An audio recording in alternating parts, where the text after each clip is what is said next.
Restez fidèles au programme de la 2STV. Aujourd'hui, nous allons consacrer une émission Samedi Mac exclusivement au dossier Karim Wade, et raison pour laquelle ce dossier qui est devenu un dossier maintenant international, nous sommes obligés d'utiliser la langue française pour se faire comprendre à travers le monde. Donc, j'ai l'immense plaisir aujourd'hui de recevoir sur ce plateau le professeur Mody Gadiaga, qu'on ne présente plus. Mody Gadiaga qui vient très souvent pendant ces périodes-là pour nous édifier sur certaines questions de droit. Parce que je crois que les avocats, s'ils sont là, chacun va essayer de défendre sa partie. Mais ce qui est plus important pour l'opinion, c'est de savoir les actes qui ont été posés par le tribunal. Est-ce que c'est des actes qui sont conformes à la loi, qui sont conformes au texte, qui sont conformes au droit? C'est pour raison pour laquelle nous avons voulu, pour cette émission, inviter un juriste qui est reconnu et qui, à travers le Sénégal et à travers le monde, pour la pertinence de ses explications. Alors, professeur, merci d'abord de répondre positivement à notre invitation. Je vous remercie pour l'invitation. C'est avec plaisir que je reviens sur votre plateau. Et vous me permettrez, à sortir de la fête de Korité, de présenter les vœux les meilleurs à tout le peuple sénégalais et pour leur dire deveneti et souhaiter surtout que le procès dont nous allons parler se déroule dans la paix, dans la sérénité. C'est très important. Et dans le respect, bien entendu, du droit. Comme vous l'avez dit, vous êtes là pour, au service du droit et exclusivement du droit. Exclusivement du droit. Alors, professeur, il y a eu d'abord un débat. Certains ont pensé que l'État ne pouvait pas avoir des avocats dans ce dossier. Est-il vrai ou faux? Bien, est-ce que les textes permettent à l'État de constituer des avocats dans ce dossier? Parfaitement. Il existe une agence judiciaire de l'État qui est là pour défendre les intérêts matériels de l'État. Et l'agence judiciaire de l'État peut parfaitement constituer des avocats pour les intérêts civils de l'État. Donc, cela est tout à fait normal, c'est indiscutable. L'État est un être juridique qui dispose d'un patrimoine comme toute autre personne morale. Et ce patrimoine-là, il est géré et protégé par l'agence judiciaire de l'État. Donc, est-ce que dans ce dossier, l'État peut se constituer partie civile? L'État peut parfaitement se constituer partie civile lorsqu'il subit, bien entendu, un préjudice dont il demande réparation. Et vous pensez que l'État, dans le déroulement de ce dossier, l'État a subi des préjudices? Et cela, moi, je ne suis pas l'État. Bien sûr. Si l'État allègue avoir subi un préjudice, il lui appartiendra de démontrer non seulement l'existence du préjudice, mais aussi son étendue pour en demander la réparation exacte. Donc, pour être clair, dans ce dossier, l'État peut commettre des avocats? Parfaitement. Et que ces avocats peuvent défendre l'État en tant que partie civile? Oui. Qui estime avoir été lésé par rapport... Avoir subi un préjudice matériel. Mais pourtant, on dit, lors du seul procès qui a eu lieu dans l'affaire de la CREI, il n'y avait pas des avocats de l'État. Mais ils ne sont pas obligés de constituer avocat. L'État n'est pas obligé? N'est pas obligé, mais il a le droit de constituer avocat. Parfaitement, mais il n'y est pas obligé. Il peut envoyer l'agence judiciaire de l'État pour défendre ses intérêts. Mais l'agence judiciaire de l'État peut parfaitement commettre un avocat. L'agence judiciaire de l'État peut commettre un autre. Alors, que pensez-vous du renversement des preuves? Est-ce que vous pensez, vous, dans votre intime conviction, que c'est une violation des droits de l'homme pour vous? Est-ce que vous le pensez? Alors, il y a deux questions essentielles qui sont généralement posées. La première question est relative à une prétendue violation de la présomption d'innocence. La deuxième question concerne précisément le renversement de la charge de la preuve. Alors, si vous voulez, je vais m'exprimer sur ces deux questions. C'est important. Allez-y. Première question relative à l'allégation selon laquelle il y aurait une violation de la présomption d'innocence. Je pense qu'il est important de savoir ce que signifie d'abord la présomption d'innocence.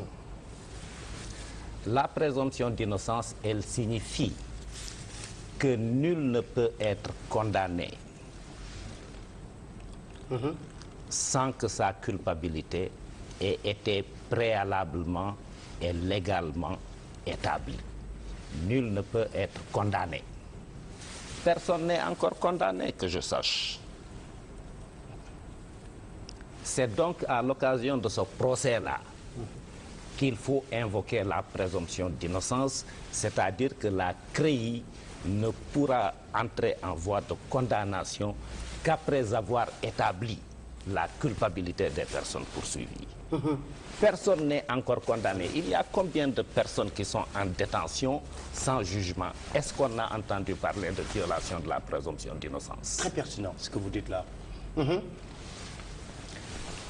Donc, c'est la loi qui prévoit dans la procédure pénale la possibilité donnée au juge, le pouvoir donné au juge de l'instruction de placer une personne en détention. Et d'ailleurs, en prison, il y a beaucoup de personnes en détention préventive. Qui sont en détention provisoire. Provisoire. Hein? Bon, là, il y a un autre débat puisque il y a une incohérence dans le code de procédure pénale, puisqu'on parle à la fois de détention provisoire et de liberté provisoire, alors que les deux ne peuvent pas être provisoires. Soit c'est la détention qui est provisoire, soit c'est la liberté qui est provisoire. En principe, ce doit être la détention qui est provisoire. Oui. Mais il n'y a aucune violation de la présomption d'innocence à placer une personne en détention, puisque c'est la loi, le code de procédure pénale qui le prévoit. Il n'y a aucune violation. Aucune violation de la présomption d'innocence. Mais les associations de droits de l'homme parlent de renversement des charges de preuve. Renversement de la charge de la preuve. Ah, okay. Alors ça, c'est précisément la seconde question. Il y a un principe en vertu duquel la charge de la preuve incombe au demandeur, c'est-à-dire à celui qui a pris l'initiative de saisir la justice. Par exemple, la CREI, ou c'est pas le cas pour la CREI? En matière pénale, celui qui prend l'initiative de l'action en justice, c'est normalement le procureur de la République. En ce qui concerne la CREI, c'est le procureur spécial près la CREI qui prend l'initiative de l'action. Il est donc demandeur. Si on lui applique le principe, c'est normalement à lui de prouver la culpabilité de la personne poursuivie. Mais il ne s'agit pas de faire une application mécanique de ce principe selon lequel la charge de la preuve incombe au demandeur. Il faut d'abord en connaître le fondement logique. Alors, quel est ce fondement logique? Je vais Ça m'intéresse. Merci beaucoup, professeur. Alors, si on dit que la charge de la preuve incombe au demandeur, c'est parce que c'est le demandeur qui va à l'encontre d'une situation d'apparence. C'est-à-dire que l'on considère que lorsqu'il y a une situation d'apparence qui est là, on doit considérer que cette apparence-là correspond à la réalité. Il appartient alors à celui qui prétend que ce n'est qu'une apparence de prouver que la réalité est autre. En apparence, je ne vous dois rien. Vous ne me devez rien. On doit considérer que cela correspond à la réalité. Si vous alléguez que je vous dois quelque chose, vous allez à l'encontre de cette apparence-là. Et il vous appartiendra alors de prouver qu'en réalité, je vous dois. OK. OK? C'est clair. Alors, dans le cadre de la traque des billets, de l'enrichissement illicite,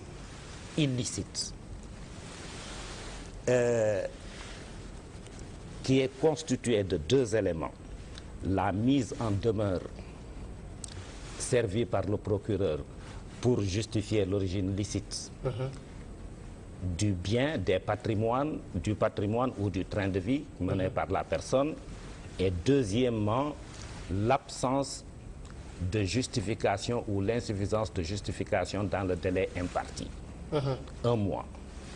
Alors, La mise en demeure servie par le procureur spécial, elle est précédée de ce que l'on appelle une enquête de patrimoine. On établit le patrimoine de la personne et on le compare à ses revenus légaux. On sait que telle personne gagne tel revenu. 1 million par exemple, il ne peut pas avoir des biens qui sont... Un patrimoine ou mener un train de vie supérieur aux revenus légaux qu'on lui connaît. Je sais que vous gagnez 1 million, mais le train de vie que vous menez s'élève à 100 millions. Oui, 100 millions par exemple.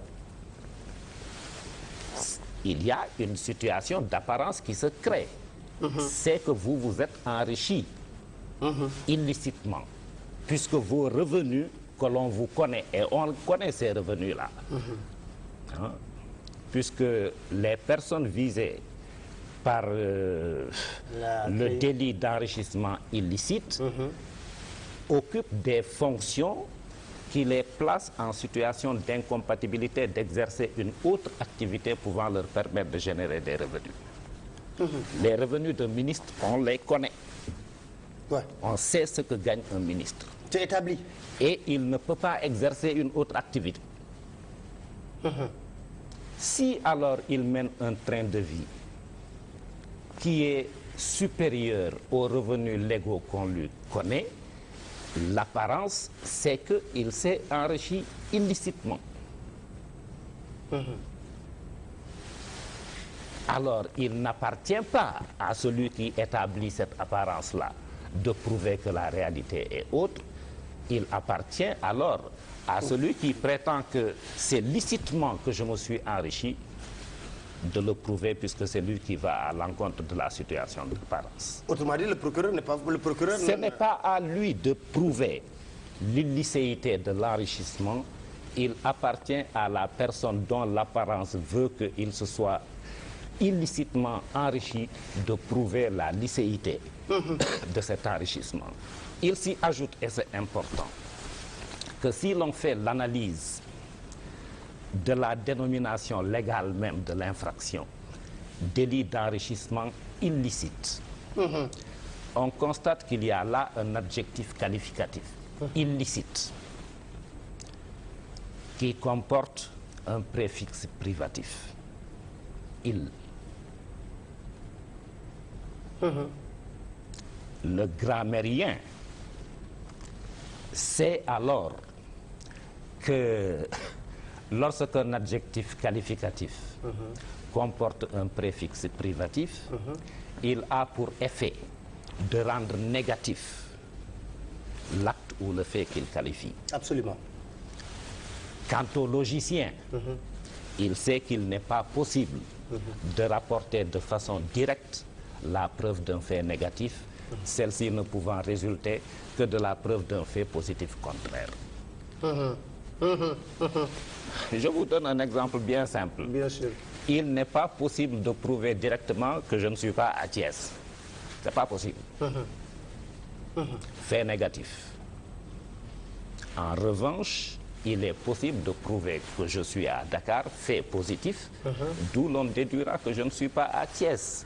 Alors, dans le délit d'enrichissement illicite, cet adjectif qualificatif-là, il rend négatif l'enrichissement, le fait qu'il qualifie. Le fait positif, c'est la licéité de l'enrichissement. Celui qui peut faire cette preuve-là, c'est celui qui s'est enrichi. C'est à lui de prouver l'origine licite de son patrimoine. De son patrimoine ou du train de vie qu'il mène. Ah non, professeur, mais c'est devenu plus clair. Et il faut faire comprendre aux gens que le droit là, au fond, c'est beaucoup plus d'algèbre que de catéchèse. Je comprends aussi que chaque personne puisse avoir et exprimer un sentiment sur ce qu'il considère comme juste ou injuste, mais cela n'autorise point à s'improviser en technicien de la règle de droit. Notre faculté de droit, là, elle sert à quelque chose. Très bien. Professeur, alors, est-ce qu'il parle de la CREI comme un monstre juridique? Ben, un monstre juridique... Parce qu'ils disent que c'est extraordinaire, ça n'existe pas, on ne peut pas créer, toujours en violation des droits de l'homme, ils disent. Bon, ceux-là, à mon avis, ils font feu de tout bois. L'argumentaire développé pour contester la légalité, la constitutionnalité de la CREI, ça ne tient pas la route. C'est une juridiction qui a été instituée... Pourquoi ça ne tient pas la route? Mais ça ne tient pas la route parce que la CREI est une juridiction comme une autre. Et il est faux de dire d'ailleurs que c'est une juridiction spéciale. Ce n'est pas vrai. Qu'est-ce qui est vrai? C'est une juridiction tout à fait ordinaire qui applique les mêmes règles de procédure que devant toutes les autres juridictions répressives. Explique-nous. Mais je vous permets de prendre d'abord une petite gorgée d'eau, professeur. Parce que ce que vous dites est... Sauf que j'aime pas boire dans du plastique. Allez-y. Alors, je veux dire que la CREI a été instituée en 1981 par une loi qui a été votée à l'Assemblée nationale. Et cette juridiction, elle a été créée parce que, en matière de détournement de deniers publics, vous voyez, dans le cas du détournement de deniers publics, il s'agit d'un fait positif. Il appartiendra au procureur de prouver l'existence du détournement. Du détournement. Parce que c'est un fait positif. Alors, on s'est rendu compte qu'il était souvent difficile d'établir la preuve d'enrichissement pouvant résulter de la corruption des agents de l'État. D'autant qu'il y a toujours une entente logique entre le corrupteur et le corrompu, aucun d'eux n'ayant intérêt à dénoncer l'acte de corruption. Alors on s'est dit, et je pense que dans un État en développement dont il faut protéger les biens, dans un pays sous-développé comme le Sénégal, je pense que c'est tout à fait logique de créer ce type de délit qui consiste à dire que je connais quels sont vos revenus légaux. Si vous disposez d'un patrimoine ou menez un train de vie au-dessus des revenus légaux que l'on vous connaît, il faut vous justifier. Ce n'est pas compliqué. Moi, je ne peux pas justifier de l'origine licite de votre chemise là. Ce serait rapporter la preuve d'un fait négatif. En logique, on sait que ce n'est pas possible directement. Mais vous qui êtes propriétaire de la chemise, vous pouvez dire que c'est... Telle personne qui me l'a offerte. Je l'ai acheté là. Hein? Donc, il appartient à l'auteur de l'enrichissement. Puisque son enrichissement, il est établi. Il lui appartient de prouver la licéité de cet enrichissement. Lui seul peut le faire d'ailleurs. Lui seul peut le faire. Oui. Alors, est-ce qu'ils disent, professeur, qu'ils doivent bénéficier d'une autre juridiction, la Haute Cour de justice? Bon, alors ça, c'est la question de la compétence de la Cour de répression de l'enrichissement illicite pour connaître d'un délit commis par un ancien ministre dans l'exercice de ses fonctions. Pas pendant l'exercice, dans l'exercice des fonctions, c'est-à-dire qu'il faut que l'acte qui a été accompli soit rattaché et n'ait été possible que par les fonctions que l'on a occupées. L'article 101 de la Constitution prévoit en effet que les ministres sont pénalement responsables de leurs actes et ils sont jugés par la Haute Cour de justice pour les actes commis dans l'exercice de leurs fonctions. Lorsque l'acte est étranger à l'exercice des fonctions, même s'il a été commis pendant l'exercice de ces fonctions-là, cet acte-là va relever de la compétence des juridictions ordinaires. Mais le plus important n'est pas là. Je vous ai dit dans mes propos liminaires que le délit d'enrichissement illicite comportait 2 éléments constitutifs. Le premier élément, c'est la mise en demeure servie par le procureur spécial. Le second élément, c'est l'absence ou l'insuffisance de justification dans le délai imparti d'un mois. Ok. Alors, la mise en demeure là, qui est le premier élément constitutif, à mon avis, n'a pas été servi pendant dans l'exercice des fonctions, ni même pendant. Mais l'argument qu'ils disent, c'est qu'ils disent, bon, si vous avez pu vous enrichir, c'est pendant l'exercice de vos fonctions. Si c'est pendant seulement, ça ne relève plus de la Haute Cour de justice. Il faut que l'acte ait un lien de rattachement aux fonctions. C'est-à-dire que l'acte n'ait été rendu possible que parce que l'on a occupé la fonction-là. Ça, c'est un autre c'est un débat de fond. De toutes les façons, les personnes poursuivies ont toute la latitude de soulever la question de compétence devant la Haute Cour de justice et du moins devant la Cour de répression de l'enrichissement illicite, parce que la Cour de répression de l'enrichissement illicite, avant de statuer sur le fond, va d'abord statuer sur sa propre compétence. Il faut qu'elle se déclare compétente pour pouvoir connaître du fond. Si elle se déclare... c'est dans la forme, hein? C'est dans la forme. C'est la forme, la question de la compétence. Hein?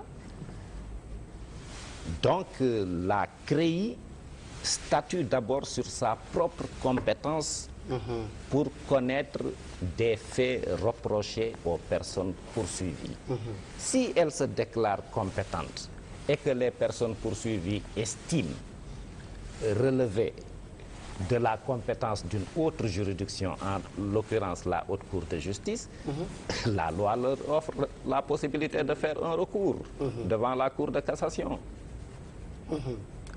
Et si la Cour de cassation confirme la compétence de la CREI, ils peuvent, par une exception d'inconstitutionnalité, saisir le Conseil constitutionnel qui va définitivement trancher la question. Je pense qu'il y a un débat qui s'est posé en ce moment même. Il y a un dossier au niveau du Conseil constitutionnel relatif à la CREI, hein, je crois, hein, qui n'est pas encore vidé. On ne peut pas encore saisir le Conseil constitutionnel tant qu'il n'y a pas eu de pourvoi en cassation. C'est à l'occasion d'un pourvoi en cassation que l'on peut soulever l'exception d'inconstitutionnalité. Alors, merci beaucoup, professeur. Je rappelle qu'on a choisi d'inviter le professeur Mody Gadiaga pour la bonne et simple raison qu'on a voulu avoir ces éclairages sur les nombreuses questions qui tournent autour du dossier de la CREI, de Karim Wade et puis d'autres personnes qui sont citées. Professeur, toujours, très rapidement, on entend le détenu est malade. Dans quelles conditions on peut établir ça, par exemple? Est-ce qu'il y a des textes qui organisent ça? Parce que je veux qu'on fasse étape par étape jusqu'à venir sur l'affaire Bibo Bourgi, qui a été soulevée lors du procès. Bon, en principe, l'établissement d'une maladie relève de la compétence des personnes formées à cet effet, c'est-à-dire du personnel médical. Hein? Mais il faut tout de suite dire que le médecin, sa fonction, c'est de constater l'état de santé de la personne. Il peut aussi préciser que cet état de santé est incompatible avec le maintien en détention. En détention? Oui. Ça veut dire qu'on doit le sortir de la cellule pour l'amener au pavillon spécial ou bien... Non. Oui, expliquez-moi. Il établit et son rapport fait foi que son état de santé est incompatible avec le maintien en détention. Ça, c'est le médecin qui l'écrit. C'est le médecin qui le dit. Okay. Mais le médecin n'est pas le juge. Okay. Ce n'est pas lui qui peut décider de la liberté des personnes. C'est le juge, ça c'est la fonction du juge. Donc si même tous les médecins du monde se réunissent pour dire que l'état de santé de telle personne est incompatible avec son maintien en détention, le juge peut malgré tout le maintenir en détention sans encourir aucune responsabilité. Aucune responsabilité. Donc, parce que ce n'est pas au médecin de décider de la liberté des personnes. C'est une fonction qui incombe au juge et au seul juge. Très bien. Alors, mais il y a... J'entends toujours expertise contre expertise. Ça, c'est au niveau le juge qui n'est pas qualifié pour faire certains constats peut commettre un expert. Les personnes impliquées dans un procès peuvent elles-mêmes demander une expertise et des contre-expertises. C'est pour éclairer seulement le juge, pour lui permettre de prendre une décision en connaissance de cause. Mais le rapport d'expertise ne peut pas le lier. Ne lie pas le juge. Ne peut pas le lier parce que s'il le liait, ce ne serait plus lui le juge, ce serait le médecin le juge. Logique. Or, ce n'est pas dans les fonctions du médecin de décider de la liberté des personnes. Lui, il se borne à établir l'état de santé de la personne. Maintenant, c'est au juge de prendre la décision. Donc, le rapport d'expertise, quelle que soit sa pertinence, ne peut pas lier le juge, parce que c'est lui le juge. Ce n'est pas le médecin le juge. Mais est-ce que, par exemple, j'ai entendu dans l'affaire Bibo Bourgi qu'au niveau du ministère de la Justice, les gens avaient beaucoup plus accepté, mais que le procureur s'est opposé. Donc c'est ça qui lui permet de s'opposer à la libération ou bien de lui permettre l'évacuation. Bon, à ce que je sache, le ministère de la Justice ne peut pas intervenir dans un sens ou dans un autre dans le fonctionnement normal de la justice. Et c'est le président de la CREI qui a demandé la comparution de cette personne. Conformément au pouvoir que lui donne la loi. Donc Henri Grégoire avait la liberté. Le président. Le président. Oui. Le président Henri Grégoire Diop.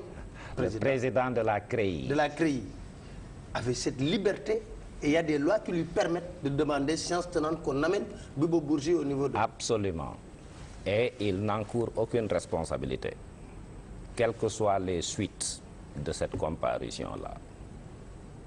J'ai entendu dire, oui, s'il lui arrivait quelque chose, il serait responsable. Il n'est responsable de rien du tout. Quelles que soient les suites parce que la loi de la comparution. Permet... Oui, la loi le lui permet. Aucun médecin ne peut s'y opposer. Personne. Et le juge qui ordonne cette comparution-là n'encourt aucune responsabilité. Alors, professeur, c'est clair. Ça c'est très clair. Donc le président Henri Grégoire Diop avait la liberté. La loi lui permet de faire amener... Mais on a dit que ses avocats pouvaient le représenter. Ça c'est au président de décider. Ce n'est pas vrai. Qu'est-ce qui est vrai? Parce que nous sommes en matière pénale et non pas en matière civile. En matière civile, l'avocat peut représenter son client. En matière pénale, il ne peut que l'assister.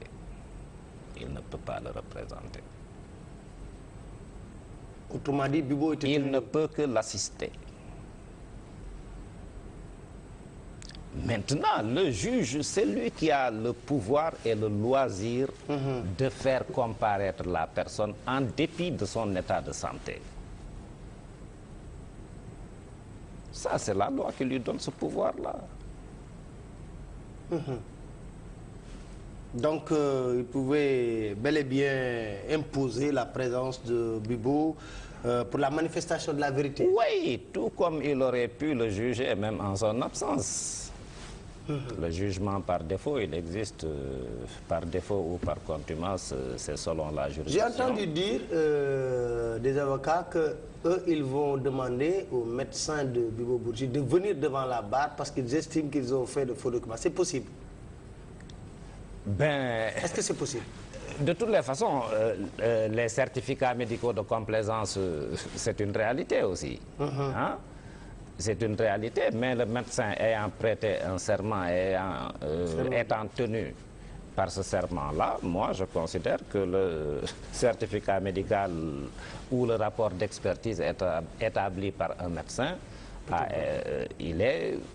je présume qu'il est bon. Mais ce n'est qu'une présomption. On peut établir par tout moyen que c'est de la complaisance. Et puis, les avocats ont la possibilité de faire convoquer ces médecins à la barre, dans ce cadre, dans ce procès. L'avocat ne peut pas convoquer. Il peut demander à citer tel témoin. C'est le juge qui va convoquer. Bon. Maintenant, une expertise, une contre-expertise, ça peut être demandé et ordonné. Demandé par l'une ou l'autre partie, ordonné par le juge. Demandé par l'une, ordonné par l'une ou l'autre partie, mais ordonné par le juge. Alors, il y a un autre point qui a été soulevé lors de ce procès, c'est la constitution de certains ministres ou premiers ministres comme avocats dans ce dossier. Et d'ailleurs, c'est à cause de comme je ne sais pas comment cette exception qui a été soulevée par l'avocat, qu'on a renvoyé le procès jusqu'à lundi, qui doit être vidé lundi, permettre à la juge qui a été... Est-ce que c'est... Que dit la loi? Ce que dit la loi, c'est que les agents de l'État ne peuvent pas se constituer comme avocats contre l'État. Mais ils ne sont plus agents de l'État. Ils ont, enfin, je n'entre pas dans ce débat-là parce que agent de l'État, qu'est-ce qui est agent de l'État? Est-ce qu'un ministre c'est un agent de l'État ou pas? Ça, c'est un autre débat. Ce qui est certain, c'est que ça, c'est une règle générale selon laquelle la loi ne peut pas entrer dans tous les détails. Elle utilise des notions générales dont le contenu est a priori indéfini. Et il entre alors dans les missions classiques du juge de donner un contenu concret à ces notions générales-là, et il le fait au fil de ses décisions. Ça, c'est la fonction classique de la jurisprudence du juge, de préciser les notions générales que le législateur utilise en leur donnant un contenu concret. Hein? Et ça, c'est... Donc c'est au président du tribunal d'apprécier. C'est au juge de donner un contenu concret à ce concept d'agent de l'État. Et il va le dire. Ce n'est pas à la doctrine, ce n'est pas il y a eu des précédents. Aux avocats. Il y a eu des précédents. On a récusé par exemple la caution de Souleymane Ndéné Ndiaye dans l'histoire des étudiants qui ont été arrêtés. Oui. Aïssata Tall Sall aussi, on a récusé sa constitution dans l'histoire des étudiants qui ont été arrêtés. Il y a une jurisprudence quelque part. Ben, justement, c'est cette jurisprudence-là qui va donner un contenu concret à la notion d'agent de l'État. Mais ce sont des notions générales dont le contenu a priori est indéfini et indéterminé. Lorsque le législateur parle d'ordre public, de bonnes mœurs, a priori on ne sait pas ce que c'est. Il appartiendra alors au juge, au fil de ses décisions, de donner un contenu concret à ces notions-là. Et c'est la même chose. Donc même pour ces avocats, moi, je donne un cas de figure. Et si par contre, si ces avocats sont cités par l'autre partie comme témoins, Oui. dans ce dossier. Oui. Ça va poser problème. Ça aussi, c'est le juge qui va accepter ça. Hein? Vous voyez, les partis proposent, font une demande.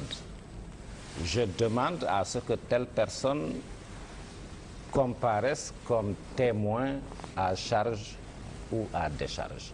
Mais c'est le juge qui va décider finalement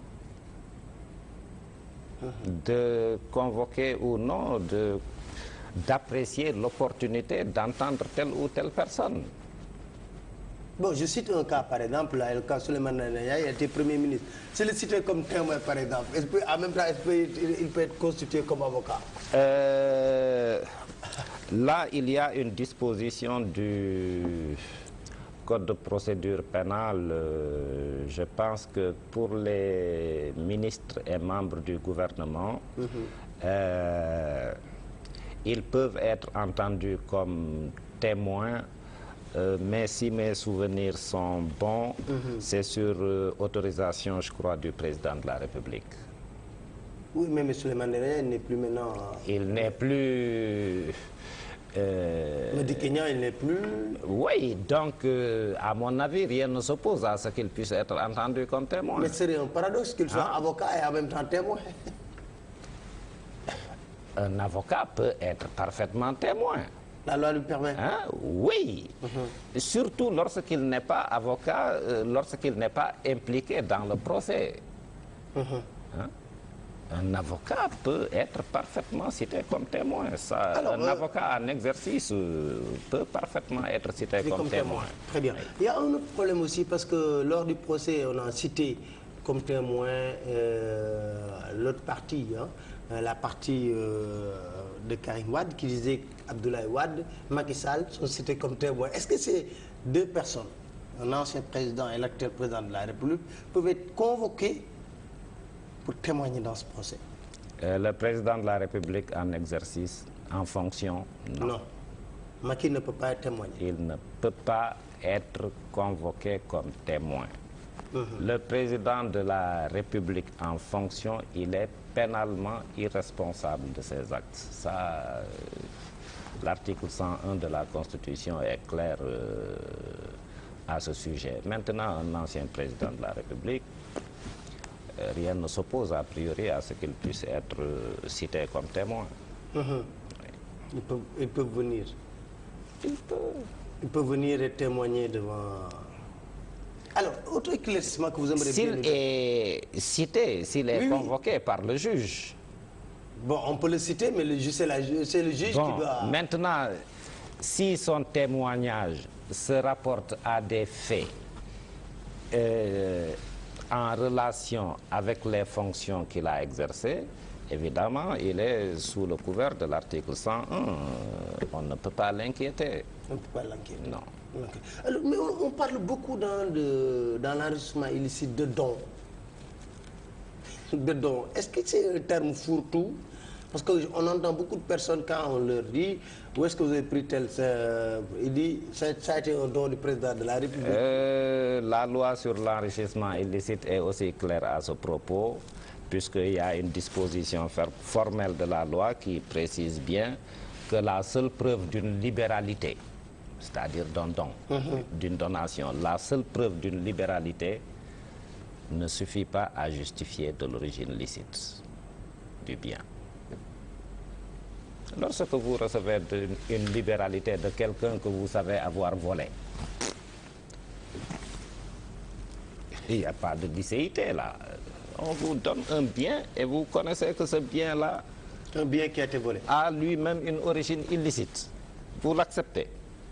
Si vous faites la preuve de la libéralité, cela ne suffira pas à justifier de l'origine licite. Alors, mais professeur, certains juristes pensent que rien que dans la forme, le procès peut s'arrêter.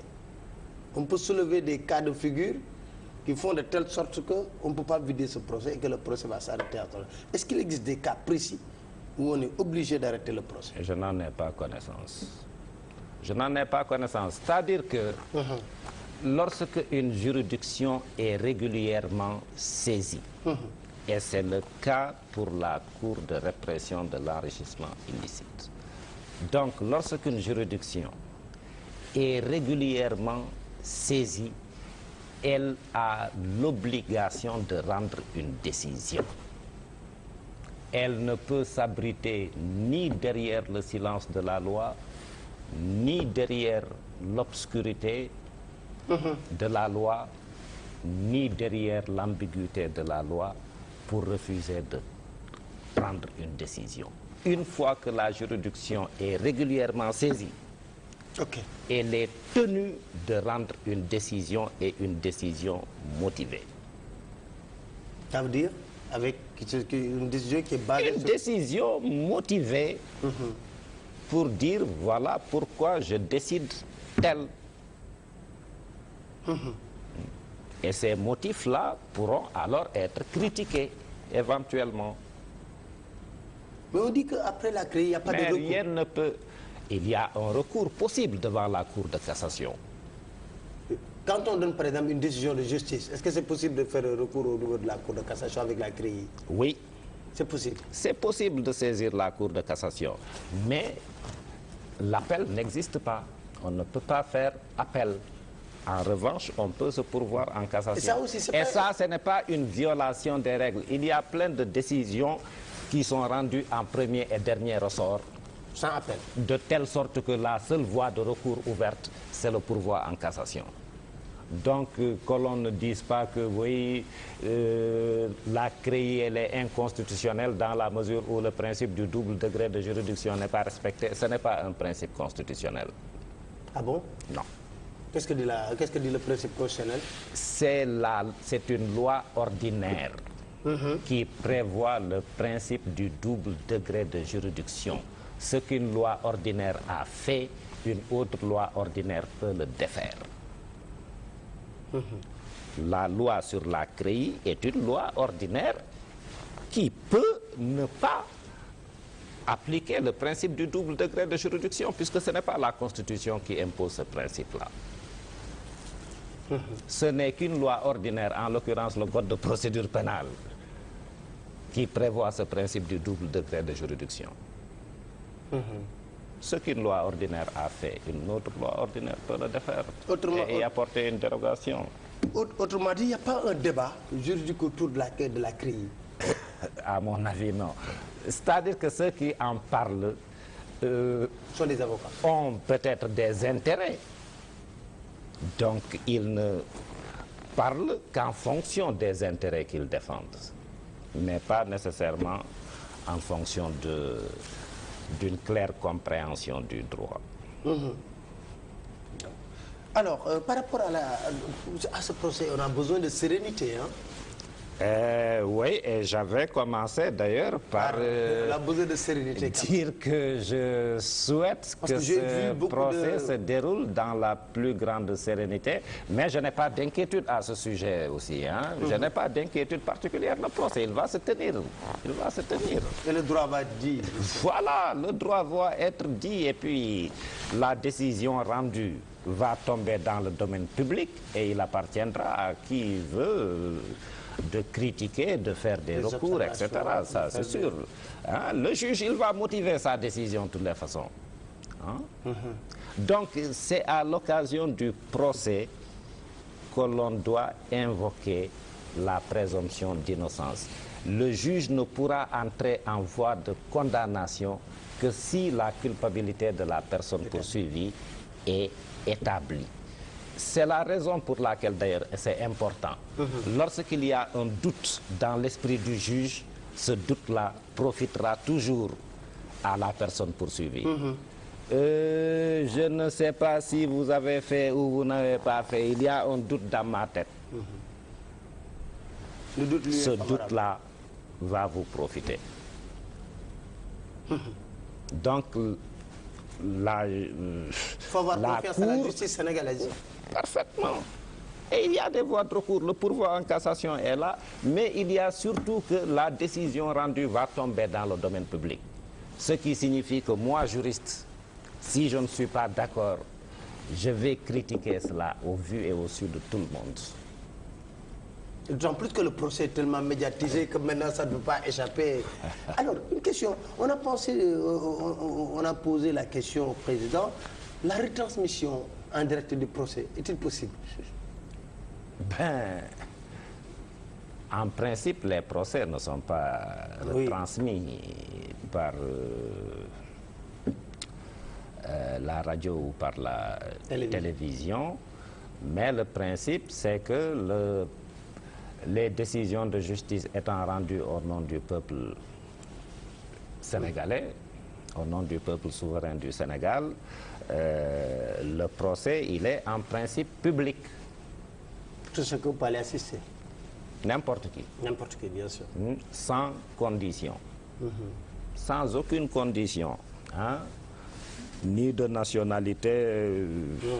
Même un étranger qui est sur le sol sénégalais peut librement accéder à la salle d'audience. Bon. Mais cette publicité des débats ne signifie pas que l'on soit obligé de diffuser en direct ces débats-là.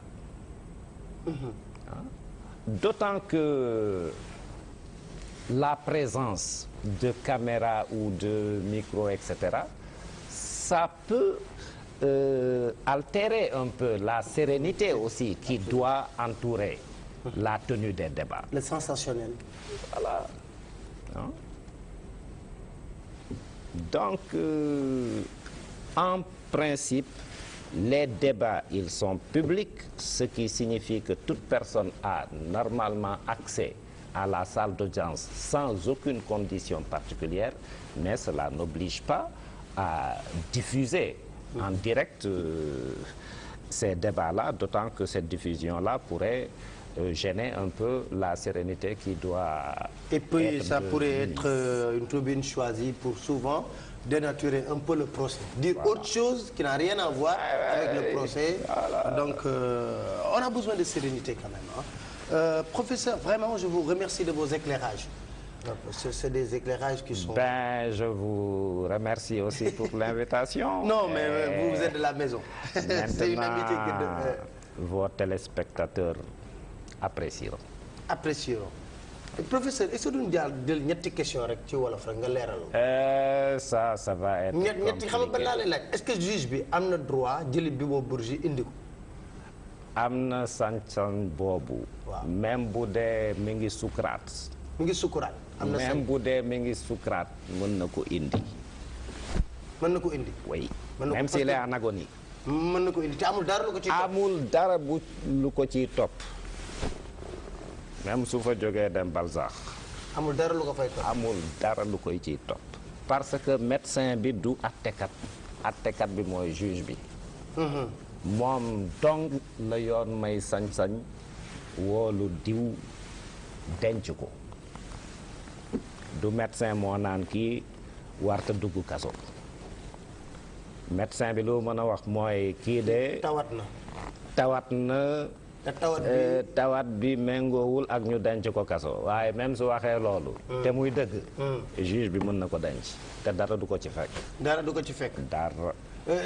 Avocat yi nekkoon ci nguur gi mën nañoo plaider voilà parce que loolu moo tax ñu dàq affaire bi. Loolu juge bi dina ko wax. Juge bi dina ko wax moom moo ko war a wax.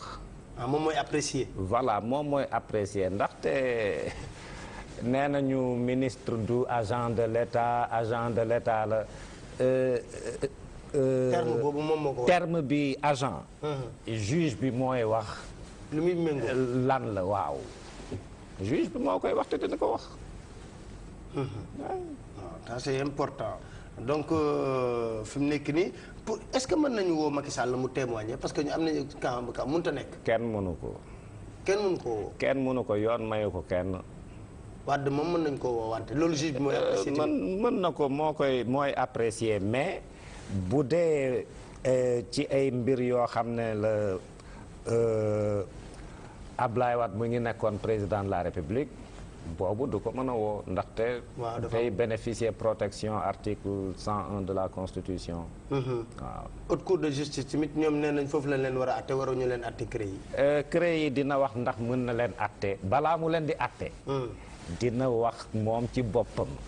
ci tribunal bi nii. ndax mën na atte kii. wala mënul atte kii balaa moo atte. balaa moo tàmbali.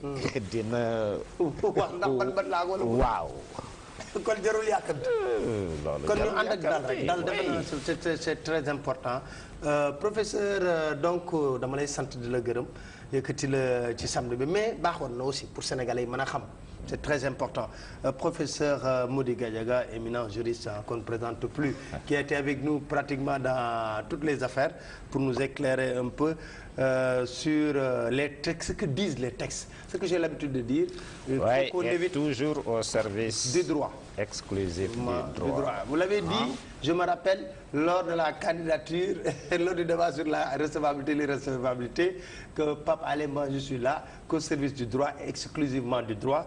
Et aujourd'hui également, vous étiez là au service du droit et exclusivement du droit. Nous vous remercions vivement, professeur Mody Gadiaga. Donc au niveau de la région, on va faire une petite pause pour revenir pour la deuxième partie de Samedi Mak. La régie, c'est à vous.